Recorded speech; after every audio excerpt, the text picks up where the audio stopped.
Yuta বিজাহান্নাম ওয়ালাহা সাবউন আলফ জিমামিন, জাহান্নামটাকে সেদিনের প্রত্যেকটি মানুষের সামনে উপস্থাপন করা হবে, নিয়ে আসা হবে।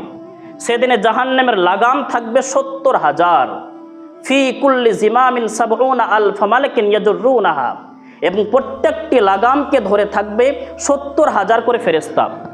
মানে 70,000 লাগাম থাকবে, আর এক একটি লাগামকে ধরে থাকবে 70,000 করে ফেরেশতা, তাকে আঁকড়ে ধরে থাকবে। আঁকড়ে ধরে থাকার কারণ, যেদিন থেকে আল্লাহ পাক রব্বুল আলামিন জাহান্নামকে সৃষ্টি করেছেন, জাহান্নাম প্রতিনিয়ত প্রতিদিন একই কথা বলে, ওগো আল্লাহ, তুমি যে বলেছো আমার পেটটাকে ভর্তি করবে, আমাকে পূরণ করবে, সেই দিনটা এখনো কি আসেনি? কখন পূরণ করবে তুমি? আল্লাহ পাক উত্তর করে বলেন, এখনো সময় হয়নি।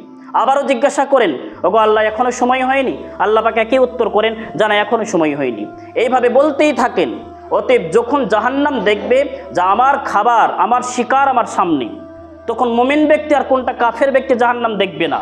জাহান্নাম দেখবে আমার সামনে খাবার রয়েছে, তখন সঙ্গে সঙ্গে গ্রাস করে নেবে প্রত্যেকটা ব্যক্তিকেই। ওই জন্যই 70,000 রব্বুল আলামিন তৈরি করে রেখেছেন, এবং এক একটি লাগামকে 70,000 করে ফেরেশতা আঁকড়ে ধরে থাকবেন।